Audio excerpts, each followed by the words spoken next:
Хромтау қаласындағы Кеншілер мәдениет үйінде Ермекбай Беркінбаевтың жүлдесіне арналған дәстүрлі күй күмбірі сайысы өтті. Осымен 4-ші рет ұйымдастырылған шараға облыстың барлық аудандарынан және Қызылорда облысынан күйшілер қатысты. Хромтау өңіріне есімі жақсы таныс Ермекбай Беркінбаев оқушы кезінен домбыра үйірмесіне қатысып, музыкалық жағынан сауатты болған. Мектеп бітірген соң Мәскеудің заң институтына оқуға түседі. Ұзақ жылдар Ресейде қызмет еткен. Сырт елде жүрсе де жанынан қазақтың қара домбырасын тастамаған.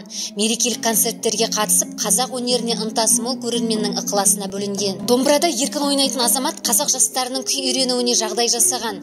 Түрлі үйірмелерге тартып, қазақ өнерінің жандануына үлес қосқан. Жиында Ермекбай Беркінбаевтың дара болмысы туралы айтылып, оның ел мәдениетіне қосқан үлесі тағы бір мәрте дәріптелді. Күй жарысын ұйымдастырушы Арынғазы Беркінбаевтың айтуынша, алғашқы жылдары сайыс аудан облыс деңгейінде ұйымдастырылған.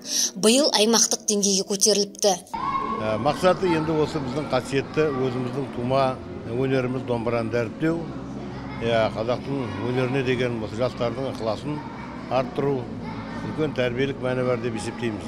Соны кезінде енді осы 2 жылда республика деңгейіне шығарғымыз келеді. Талап бойынша қатысушылар бірінші кезеңде Құрманғазының бір күйін орындап, екінші кезеңде шертпе күй тартты.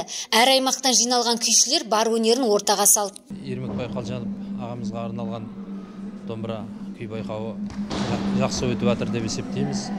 Себебі бұрынға қарағанда аумағы кішкене кеңірек, аймақтық дейді, Қызылордадан келген екен. Және де қатысушылардың да деңгейі биыл кішкене жоғарылау бұрынға қарағанда. Сондықтан ұйымдастырып жатқан адамдарға рахмет айтамыз. Осындай домбыра, бұл домбыраны көтеру деп есептейміз. Қазақтың ұлттық аспабы осындай шаралар көбірек болса екен деп тілейміз. Сондай-ақ жиынға келген қонақтар да өздерінің ыстық лебізін білдірді. Бұндай шара болады деп мен өзім шынын айтқанда күткен жоқ едім. Өте көп жақсы домбырашылар, күйшілер қатысып жатыр.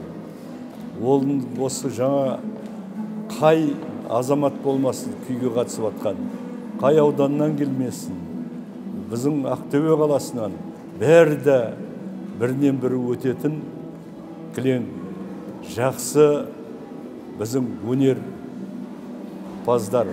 4 сағатқа созылған байқаудың нәтижесінде бас жүлдені Ақтөбе қаласынан келген Еркебұлан Соңғыбаев жеңіп алды. Жүлдені Ермекбай Беркінбаевтың бауыры Орынғазы Беркінбаев тапсырды. Жеңімпаз дипломмен арнайы сыйлықпен марапатталды. Қазақстан журналистер одағы облыстық ұйымы мен Ақтөбе медиа жауапкершілігі шектеулі серіктестік атынан бас жүлде иегеріне дипломмен арнайы сыйлық табыс етілді. Сондай-ақ көрермен көзайымы төкпе күйдің шебері, шертпе күйдің шебері, домбыраға адалдық шеберлігі үшін ең жас күйші секілді арнайы жүлдеге ие болғандар алғыс хат және бағалы сыйлықпен марапатталды. Өте тартысты өтті. Негізі сайыстың өзі 2 турдан болатын. Сол 2 турды да қосып, бір-бір күйден 2 күй орындадық. Құрманғазының өзіме жаныма жақын Байжұма деген күйін орындадым. Еркін тақырыпта сүгірдің күйі қобыз-сарыны деген күйді орындадым. Яғни қобызда тартылған күйді домбыраға салып тартылған нұсқасы.